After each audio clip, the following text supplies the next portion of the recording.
하늘교회 영상예배 오신 여러분, 주님의 이름으로 환영합니다.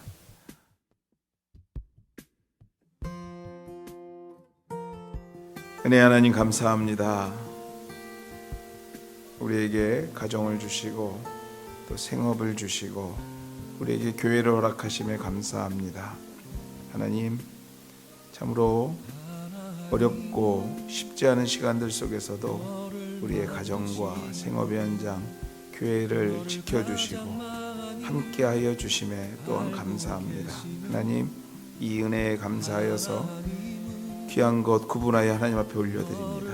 하나님, 드리는 손길 위에 주께서 복되게 하시고 또 기도하는 손길 위에 주께서 응답하여 주셔서 날마다 하나님을 체험하며 성령님을 체험하며 항상 감사하며 살아가게 되는 하나님의 우리 하늘 가족들 될 수 있도록 주께서 축복하시고 인도하여 주시옵소서. 오늘 함께 고개 숙인 우리 어린 생명들 주께서 기억하여 주시옵시고 우리들 자녀들이 하나님 날마다 하늘의 꿈을 꾸며 믿음의 꿈을 꾸며 성령님의 꿈을 꾸며 살아가게 되는 우리 자녀들 되게 도와주시되 이 땅에서 믿음 잃지 않고 하나님 앞에 영광 올려드리는 하나님의 백성들 될 수 있도록 주께서 축복하여 주시옵소서. 아버지 하나님, 이 시간 또한 기도합니다. 하나님, 이 자리에 함께하지 못하는 우리 하늘 가족들 하나님 기억하시고 함께하여 주셔서 이 어려운 시기들이 속히 종식되어서 함께 모여 예배할 수 있는 귀한 시간을 허락하여 주시옵소서. 감사하며 이 모든 말씀 예수님의 이름으로 기도드렸습니다.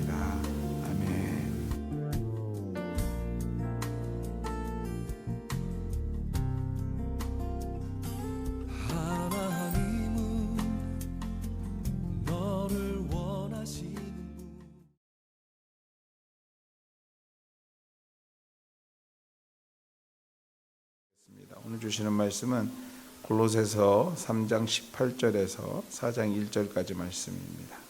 아내들아, 남편에게 복종하라. 이는 주 안에서 마땅하니라. 남편들아, 아내를 사랑하며 괴롭게 하지 말라. 자녀들아, 모든 일에 부모에게 순종하라. 이는 주 안에서 기쁘게 하는 것이니라. 아비들아, 너희 자녀를 노엽게 하지 말지니 낙심할까 함이라. 종들아, 모든 일에 육신의 상전들에게 순종하되 사람을 기쁘게 하는 자와 같이 눈가림만 하지 말고 오직 주를 두려워하여 성실한 마음으로 하라. 무슨 일을 하든지 마음을 다하여 주께 하듯 하고 사람에게 하듯 하지 말라. 이는 기업의 상을 주께 받은 줄 아나니 너희는 주 그리스도를 섬기느니라.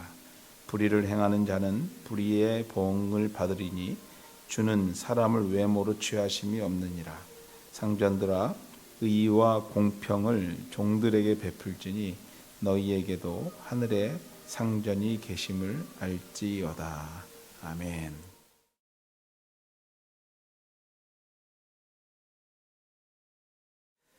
성령 충만을 받으라 라는 제목 가지고 오늘 골로새서 7번째 시간 여러분들하고 말씀 나누기로 원합니다. 오늘 본문 말씀은 에베소서 5장 15절에서 6장 9절까지의 말씀과 거의 흡사한 내용들입니다. 제가 오늘 같이 읽지는 않았지만 잠시 좀 참고로 말씀드리면 에베소서 5장 15절에서부터 이러한 내용이 나옵니다. 그런즉 너희가 어떻게 행할지를 자세히 주의하여 지혜 없는 자같이 하지 말고 오직 지혜 있는 자같이 하여 세월을 아끼라. 때가 악하니라. 그러므로 어리석은 자가 되지 말고 오직 주의 뜻이 무엇인가 이해하라. 술 취하지 말라. 이는 방탕한 것이니 오직 성령으로 충만함을 받으라. 라는 말씀을 한 후에 오늘 우리가 읽은 골로새서의 말씀처럼 그러한 이야기들을 19절서부터 6장 9절까지 아주 자세하게 바울이 편지에 기록하기 시작합니다. 어찌 보면 골로새서의 내용은 에베소서의 내용들을 다시 요약해서 좀 더 짧게 기록한 내용이라고 봐도 그리 틀리지 않은 내용들입니다. 오늘 제가 설교 제목을 성령 충만을 받으라라고 정했습니다. 신앙생활 중에 흔히 접하게 되는 단어 중에서 그 중에 하나가 성령 충만이란 말이 아닐까 생각합니다. 이 충만이라는 단어가 넘치는 것이라면 하나님의 거룩한 영이 넘치도록 임하시는 것이 바로 이 충만일 것인데, 다시 말해서 이 성령 충만이라는 것은 하나님의 거룩한 영이 넘치도록 임하는 것이니 좋은 단어의 뜻 중에서도 성도에게 있어서는 가장 으뜸이 되는 단어가 아닐까 생각해 봅니다. 그래서인지 좀 예수 믿고 믿음 생활에 관심 있는 사람들은 다들 이 성령 충만에 대한 관심들이 있습니다. 아니, 성령 충만이 무엇인지 경험해 보고 싶은 마음들이 있습니다. 그렇습니다. 여러분들, 이 시간 이 자리에 참석하신 우리 하늘가족 여러분 가운데 이미 임재하신 그 성령님께서 여러분의 삶 가운데 충만하시기를 주님의 이름으로 축원해 드립니다. 혹시나 성령 충만에 대한 앞서 말한 것처럼 관심이 있는 것이 아니라 관심이 전혀 없는 분들이 혹시 이 자리에 있으시다면 오늘 또 그 관심과 충만함을 경험하게 되시는 이 귀한 예배 시간이 되기를 소망합니다. 그래서 혹자는요, 이 충만을 위하여 이 충만함을 경험해 보고 싶어서 시간을 정하고 기도하고 말씀을 나눕니다. 그 과정 중에서 성경에서 약속하신 성령의 열매들을 경험하게 됩니다. 방언도 하게 되고요, 예언도 하게 되고요, 병도 고치게 되고 고침을 받게 되는 것을 경험하게 되고요. 그들을 가르쳐서 일반적으로 우리들이 말하기를 정말 성령 충만의 역사를 경험했다 말합니다. 오늘 이 자리에 오신 여러분, 물론 우리도 이와 같이 기도하고 말씀 듣는 과정 중에서 성령 충만함으로부터 오는 이적들을 경험할 수 있어야 될 줄 믿습니다. 병도 고침을 받아봐야 되고요, 방언에 대해서도 관심도 가져봐야 되고요, 또 예언에 대해서도 관심을 가져야 됩니다.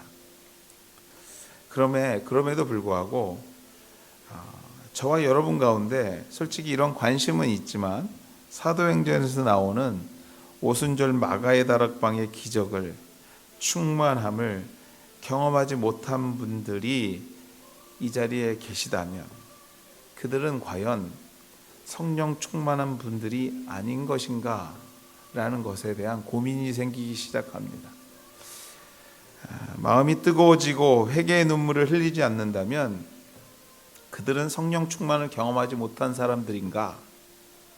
나는 평생 예수를 믿고 살아오는 모태신앙인데 방언도 한번 해보지 못하고 기도도 잘 못하는데 나는 과연 성령 충만을 경험한 자인가에 대한 질문과 고민이 생기는 것입니다. 무엇이 성령 충만의 증거인가? 꼭 이적을 경험해야만 성령 충만하다 말할 수 있는 것인가? 성령 충만의 예로 성경 여러 부분을 찾아볼 수 있지만요, 오늘 우리가 읽은 특별히 교회 시대의 수많은 사역을 감당하며 성령 체험을 경험했던 바울은요, 자신이 기록한 서신서 속에서 성령 충만이라는 것을 이렇게 말합니다. 에베소 교회를 향해서는요, 앞서도 제가 읽었듯이 세월을 아끼라 16절에 보면요, 세월을 아끼라 때가 악하니라 하면서 그 말의 부분의 맞은말을 뭐라고 하냐면 오직 성령으로 충만을 받으라. 다시 말해서 세월을 아껴서 성령 충만하기를. 또 오늘 본문의 골로새 교회를 향해서는요, 우리가 지난주에도 나눴듯이 무엇을 하든지 주 예수의 이름으로 하라 하고 선포한 후에 오늘 말씀의 여러 이야기 중에서도 곧 이어서 하는 말들이 있는데요, 에베소 교회나 에베소서나 골로새서에 공통적으로 등장한 내용들이 있는데 이 성령 충만의 얘기에 이어서 우리의 생활 영역에 관한 이야기를 시작하고 있다라는 점에 우리가 좀 관심을 가질 필요가 있습니다. 성령 충만과 우리의 삶을 자연스럽게 연결해 가는 것을 바울 서신을 통해서 보게 됩니다. 그렇습니다, 여러분들. 본문을 통해서 바울 사도의 우리가 의중을 좀 파악할 필요가 있는데요. 다시 말해서 성령 충만이란 성도의 삶과 밀접한 관계에 있으면서 삶과 별개로 생각할 수 없는 영역이라는 것을 사도 바울은 말하고 싶었던 것입니다. 단순히 방언, 병 고치는 것, 예언 이러한 특별한 것에서만 찾는 것이 아니라 성령 충만이라는 것은 우리의 삶 속에 자연스럽게 녹아져 있다는 것을 말하고 싶은 것입니다.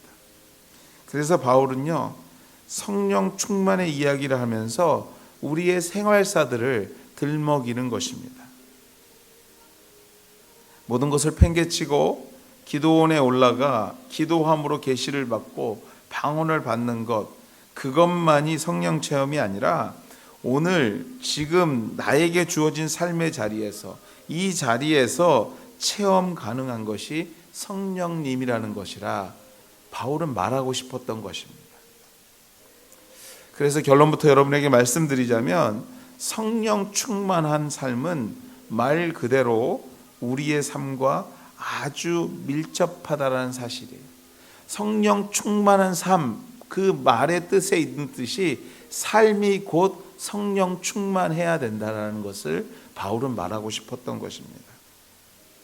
그래서 오늘 특별히 본문을 통해서 바울이 우리에게 성령 충만에 대한 증거들을 말하고 있는데, 특별히 삶 속에서 성령을 체험하기 위해서 다음과 같이 세 부분에 집중해야 된다고 바울은 얘기합니다. 그 첫 번째가 뭐냐면요, 정말 성령 충만을 원하십니까? 그 원하는 자들에게 첫 번째 주는 조언이 무엇이냐면 바로 부부라는 단어입니다. 부부. 에베소서 5장 22절에서 23절 말씀과 골로새서 3장 18절에서 19절의 말씀을 종합해서 정리해 보자면 이런 내용입니다. 아내들이여 자기 남편에게 복종하기를 주께 하듯 하라. 남편들아 아내 사랑하기를 그리스도께서 교회를 사랑하시고 그 교회를 위하여 자신을 주신같이 하라. 그렇습니다. 오늘도 우리가 성령 충만을 경험하고 있는가? 그 첫 번째 증거는 부부 관계가 말씀과 같이 이루어지고 있는가일 것입니다. 아내는 남편에게 복종하고 남편은 목숨을 다해 아내를 사랑하고 있는가를 확인해 보아야 한다는 것. 그것이 오늘 바울이 우리에게 첫 번째 주는 성령 체험을 하는, 아니 성령 충만하고 있는가를 확인할 수 있는 방법이라고 오늘 우리에게 권면하고 있는 것입니다. 그런데 여기서 이 복종이라는 단어 때문에 마음에 걸리는 분들이 있을 것입니다. 저도 걸립니다. 이 복종이라는 단어. 왜 남편은 사랑하고 나는 왜 복종해야 하는가? 이 복종이라는 단어가 주는 이 좀 뭐라 그럴까요? 부정적인 의미들이 있지 않습니까? 왜 남편은 사랑하는데 아내는 복종해야 하는가? 좀 성경을 안다는 분들은요, 웃으면서 그렇습니다. 아내들한테, 아내들이여 남편에게 복종해, 그게 성경이야, 뭐 이런 식으로 얘기할 때가 참 많습니다. 그런데 여러분, 특별히 그런 얘기를 했던 여러분 꼭 기억하십시오. 성경 이 헬라어 원문에는요, 이래서 원문이 좀 필요한데 에베소서 5장 22절에 나오는 이 복종이라는 단어가 없습니다. 이 복종이라는 단어를 쓰지 않고 있어요. 사실은 5장 22절에요. 그런데 왜 우리가 보고 있는 성경에는 이 복종이라는 단어가 있는가? 그것은요, 5장 22절을 쓰기 전에 21절을 구체적인 예를 들어 설명하는 과정 중에서 더해진 단어라는 것입니다. 이게 무슨 말인가 하면 에베소서 5장 22절 보면 이런 내용이 나옵니다. 21절에 보면요, 그리스도를 경외함으로 피차 복종하라. 그리고 바로 나온 게 뭐냐면요, 아내들이여 자기 남편에게 복종하라. 그러니까 피차 복종에 대한 얘기를 설명하다 보니까 그 다음에 복종인 단어가 원문에는 없는데 번역하는 과정에서 들어가게 된 것이에요. 근데 이 남편들은 아주 그냥 어깨에 힘을 주고 성경에서 그랬다고 복종하라고 이렇게 얘기하게 되는 거죠. 그러므로 여러분들 21절을 기초로 그리스도를 경외함으로 피차 복종하라라는 말을 먼저 기초로 두고 22절을 읽어야만 하고요. 또 오늘 우리가 읽은 골로새서에서의 복종, 이 복종은 당시의 문화적 관점에서도 볼 필요가 있는 단어입니다. 즉 바울은요 21절 피차 복종하라 이 말을 설명하고자 이 피차에 가장 적합한 그룹이 누굴까 생각했을 때 부부라고 생각했던 것이에요. 그럼에도 불구하고 이 피차 복종하라는 것은요 성도 간의 일반적인 원리를 보다 구체적으로 설명하기 위해서 부부의 예를 들어 설명하고 있는 것이지 그 이해를 돕기 위해서 하는 것이라는 것이에요. 누가 누구 위에 있어서 그에게 복종해야 하는 관계가 아니라 그리스도 안에서는요 누구나 다 똑같다라는 얘기를 하고 싶은 것이에요. 서로 복종해 줘야 된다라는 것입니다. 서로 위해주고 서로 도와주고 서로 섬겨줘야 된다는 얘기를 하고 싶었던 것이에요. 피차 복종하는 관계가 됐을 때 그것이 바로 성령 충만한 모습이라는 것이죠.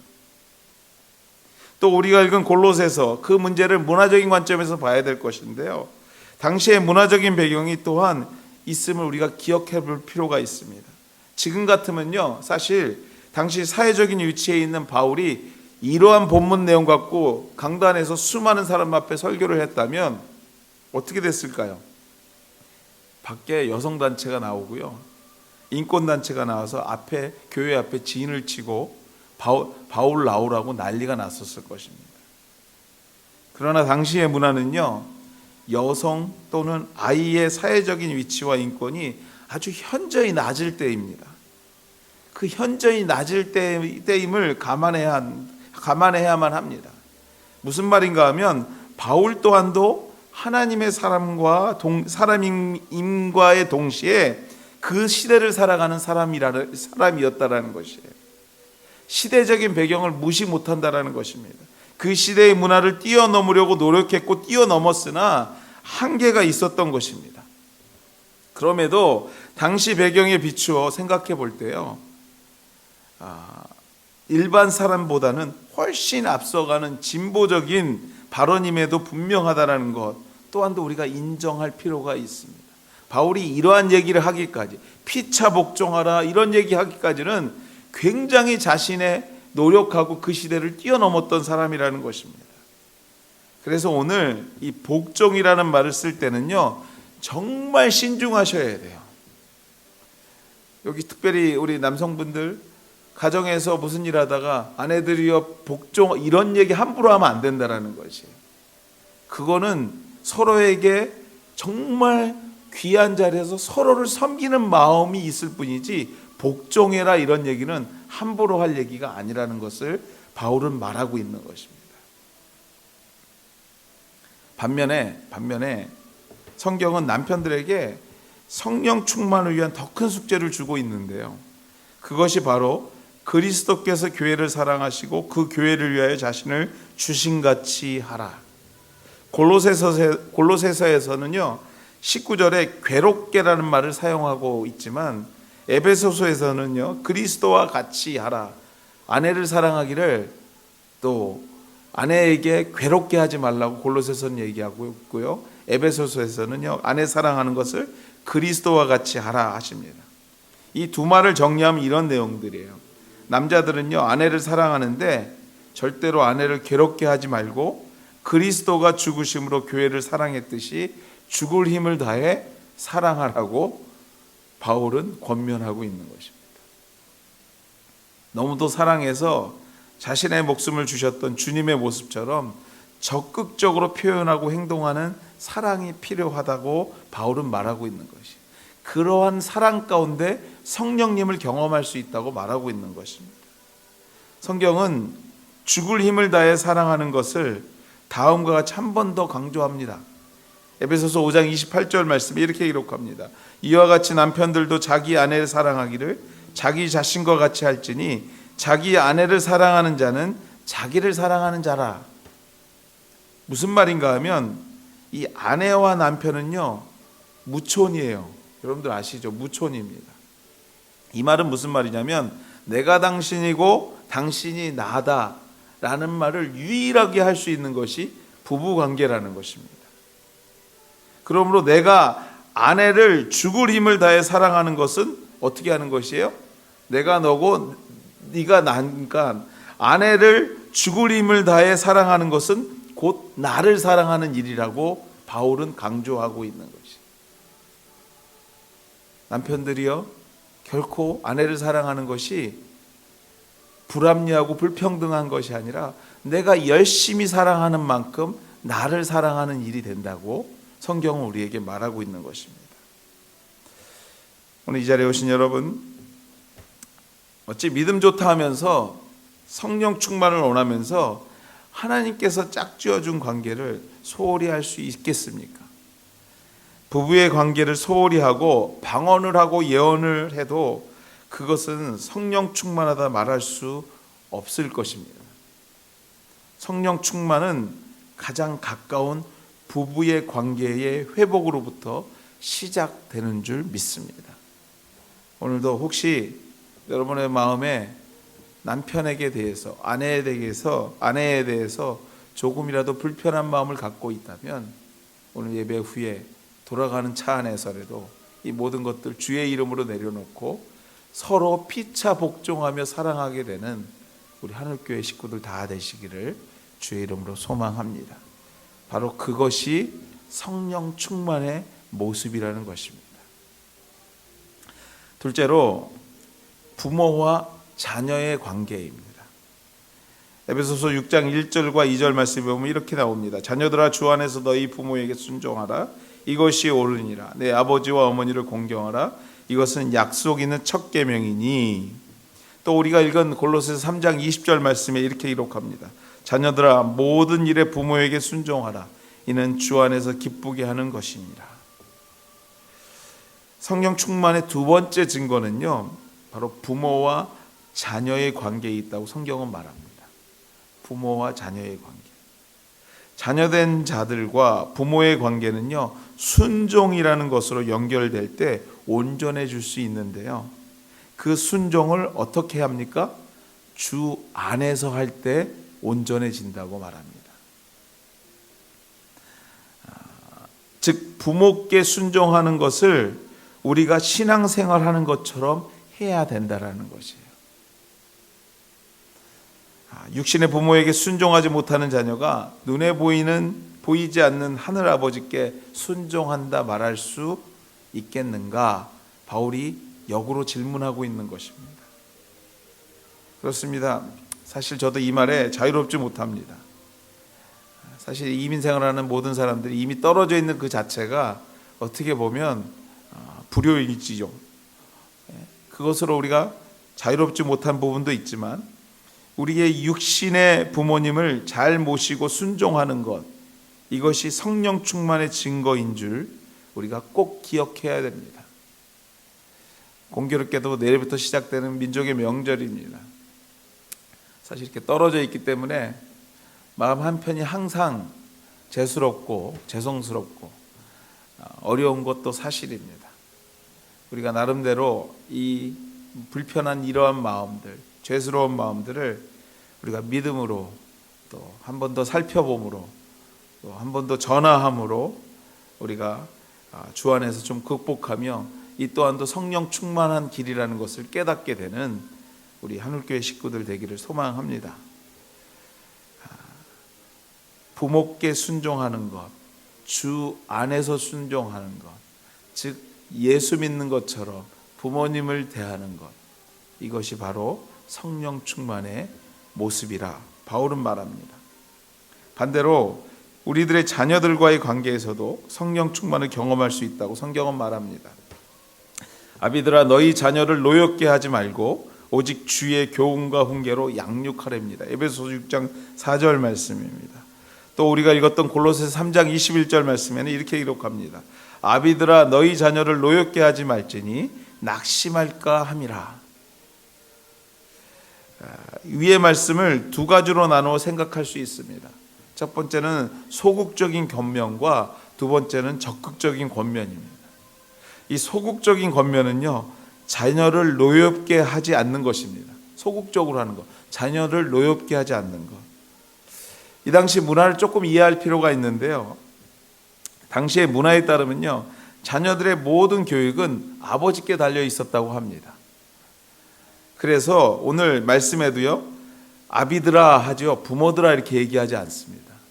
아비들을 한 이유가 있어요. 당시에는요, 자녀의 훈계를 아버지가 했다고 합니다. 철저하게. 아비라고 말하고 있는 것이죠. 때로는 이 아비의 권한이 어느 정도까지 있었냐면요, 자녀를 죽일 수 있는 정도까지의 권한이 있었다고 합니다. 자녀를 죽일 수 있는 로마의 관습이 존재할 때에 바울이 아주 이와 상반된 얘기를 하고 있는 것이에요. 자녀들의 인권을 존중해 줄 것을, 자녀들을 노엽게 하지 말 것을, 자녀들도 인격을 갖춘 하나님의 형상대로 만들어진 존재인 것을 인정하는 것, 이것이 될 때에 온전한 관계가 시작될 수 있다고 오늘 바울은 우리에게 권면합니다. 아이들 노엽게 하지 말아야 합니다. 반면에 이것이 소극적인 권면이었다면, 반면에 적극적인 권면은 인권만 존중해 주는 것으로 끝나는 것이 아니라, 게다가 뭡니까? 자녀를 이 땅에서 꼭 필요한 존재로 만들 책임 또한도 부모에게 있음을 잊지 말아야 한다라고 바울이 권면하고 있는 것입니다. 즉 오직 주의 교훈과 훈계로 양육할 책임, 말씀으로 양육할 책임, 철저한 신앙 교육을 통하여 하나님의 자녀로 만들 책임이 부모인 우리에게 있다라는 것을 바울은 말하고 있는 것입니다. 그리고 그 책임을 다할 때 비로소 자녀들과의 관계가 건강해지고요, 성령 충만한 삶이 무엇인지 알게 된다고 바울은 말하고 있는 것입니다. 품 안의 자녀라는 말이 있습니다. 이 말이 무슨 뜻이냐면요, 어려서는 부모의 뜻에 순종하지만요, 자라서는 제 뜻대로 행동하러 그냥 부모의 말을 더 이상 듣지 않는다라는 의미입니다. 그렇습니다, 여러분들. 품 안에 있을 때만 가능한 것이 있습니다.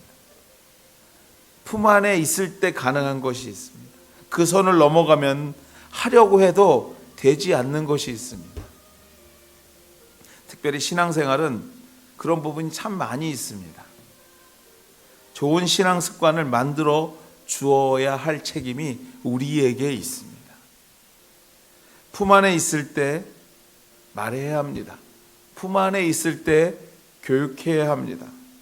물론 품을 떠난 자녀 또한도 포기하지 말아야 하지만, 믿음의 자녀를 위하여 할 수 있는 일을 하는 것, 그것이 바로 성령 충만한 모습이라는 것입니다. 저도 어떻게 하다 보니까 성인이 된 아이가 하나 있어서 그런지, 물론 성인이 되지 않는 아이도 눈치 보기 마련인데요, 이미 성인이 돼서 이제 아빠 나 성인이야 하는데 그 말이 이렇게 들리더라고요. 더 이상 나한테 잔소리하지 마, 이제 내가 알아서 살게, 뭐 이렇게 들리더라고요. 그럼에도 불구하고 참 어렵지만 눈치 봐가면서도 믿음의 얘기를 할 수밖에 없게 되더라고요. 해야 된다는 사명이 있게 되더라고요. 그렇습니다. 바로 부모의 역할이 그런 것입니다. 여러분의 삶 현장에서, 우리 자녀들과의 관계에서 어떻게든 좋은 습관이 잘 정착될 수 있도록 부모로서 최선을 다하는 것, 그것이 바로 성령 충만한 우리들의 삶의 모습이라는 것, 잊지 않는 우리 이 시간에 참여하신 모든 분들 되시기를 주의 이름으로 소망합니다. 자녀를 사랑하십니까? 존중하고 주의 교훈으로 양육하시는 저와 여러분 되기를 소망합니다. 마지막으로 성령 충만한 삶은 생업의 현장에서도 확인될 수 있다, 바울은 말합니다. 그렇습니다, 여러분들. 성령 충만한 삶이란 그리 멀리 있는 것이 아닙니다. 내 삶의 현장에서 성령 충만함을 경험해야 그것이 진정한 성도의 생활인 것입니다. 때로는 고용주로서, 때로는 고용자로서의 위치에 있을 때 우리의 삶의 태도에서 성령 충만의 증거를 볼 수 있다, 성경은 말합니다. 본문 골로새서 3장 22절 말씀에 보면 이렇게 기록합니다. 종들아 모든 일에 육신의 상전들에게 순종하되 사람을 기쁘게 하는 자와 같이 눈가림만 하지 말고 오직 주를 두려워하여 성실한 마음으로 하라. 에베소서 6장 5절은 말합니다. 종들아 두려워하고 떨며 성실한 마음으로 육체의 상전에게 순종하기를 그리스도께 하듯 하라. 예, 여러분, 고용된 자로서 삶의 태도를 말합니다. 여기서 두려워하고 떨며라는 뜻은요, 무서워서 맨날 주인 앞에서 덜덜 떨라는 얘기가 아니에요. 맡겨진 임무를 수행하려는 진실한 마음을 이렇게 표현하는 것입니다. 나에게 주어진 것을 그냥 이렇게 눈치만 보면서 하는 것이 아니라 이게 내 일이지 하고 정말 진실된 마음으로 하라는 말로 두려워 떨라, 이런 말로 대신하고 있는 것입니다. 즉 일꾼들이여 진실함과 성실한 마음으로 회사를 위하여, 직장을 위하여 최선을 다하기를 우리가 신앙생활하는 것처럼 해야 한다는 것이에요. 주일날 지키고 하나님 앞에 예배하며 어떻게든지 경건하게 살려고, 거짓됨이 없이 살려고 노력하는 것처럼 삶의 현장에서도, 생업의 현장에서도 그렇게 해야 된다는 것입니다. 그것이 진정한 그리스도인의 삶의 태도요, 그것이 성령 충만한 삶의 모습이라고 오늘 바울은 말하고 있는 것입니다. 반대로 고용자의 위치에서도 성경은 다음과 같이 말합니다.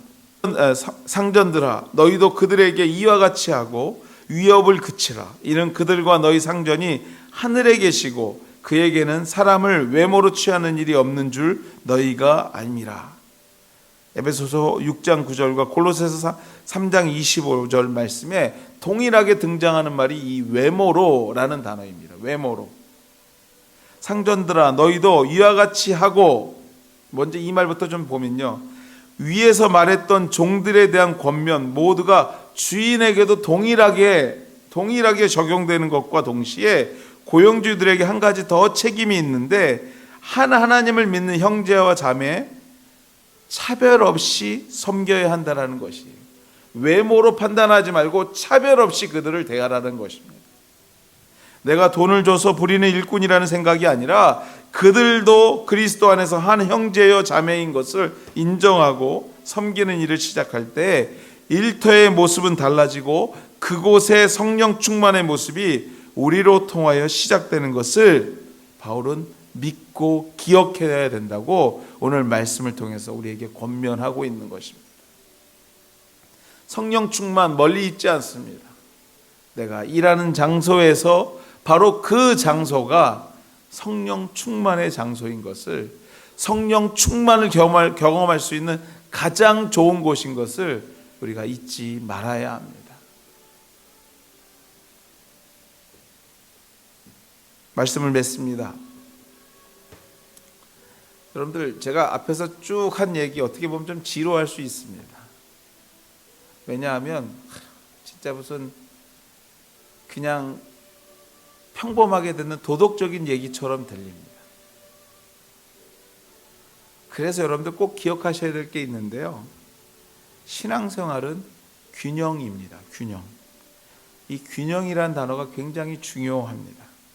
어느 한쪽으로 치우칠 때 문제가 생기는 것입니다. 또 균형이란 무언가 특별한 것이 아니라 앞서 말씀드렸듯이 아주 상식적인 것임을 본문을 통해서 우리가 캐치하셔야 돼요.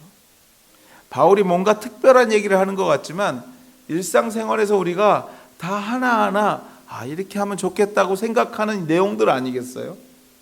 그것이 성경이고 그것이 바울을 통해서 우리에게 권면하고 있는 것이고요, 그것이 여러분들이 그렇게 바라고 있는 내가 충만한 생활을 위해서 꼭 필요한 요소라고 성경은 우리에게 말하고 있는 것입니다.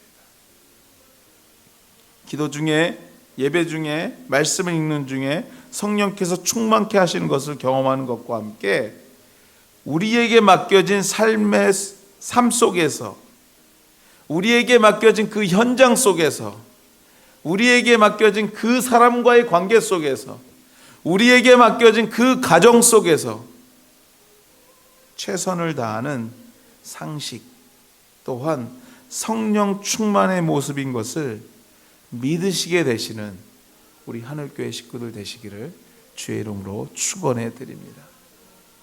바로 내 옆에 있는 우리 아내가, 남편이, 자녀가, 교회가, 그 사람이 바로 하나님께서 나에게 허락하신 성령 충만의 요소들인 것을 오늘도 잊지 않고 다가오는 한 주간 믿음으로 승리케 되시는 우리 하늘교회 식구들 다 되시기를 주의 이름으로 소망합니다. 같이 기도하시겠습니다.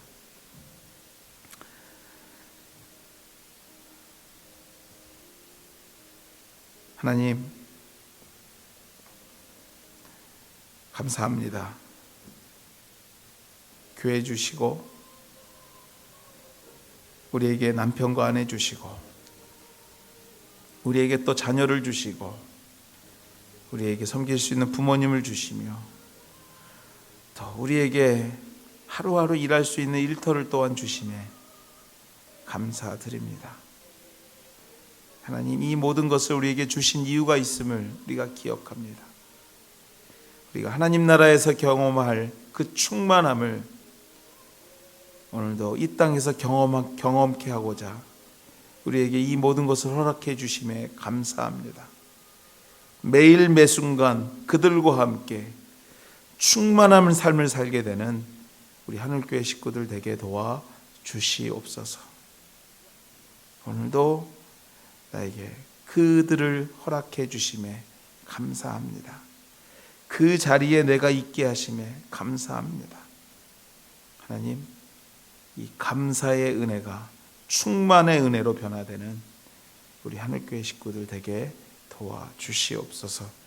감사하며 이 모든 말씀 예수님의 이름으로 기도드렸습니다. 아멘.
예수의 이름으로 나는 일어서리라. 주가 주신 능력으로 나는 일어서리라. 원수가 날 향해 와도 쓰러지지 않으리. 주가 주신 능력으로 주가 주신 능력으로 주가 주신 능력으로 일어서리.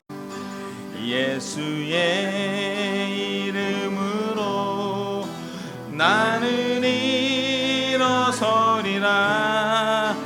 주가 주신 능력으로 나는 일어서리라. 원수가 날 향해 와도 쓰러지지 않으리.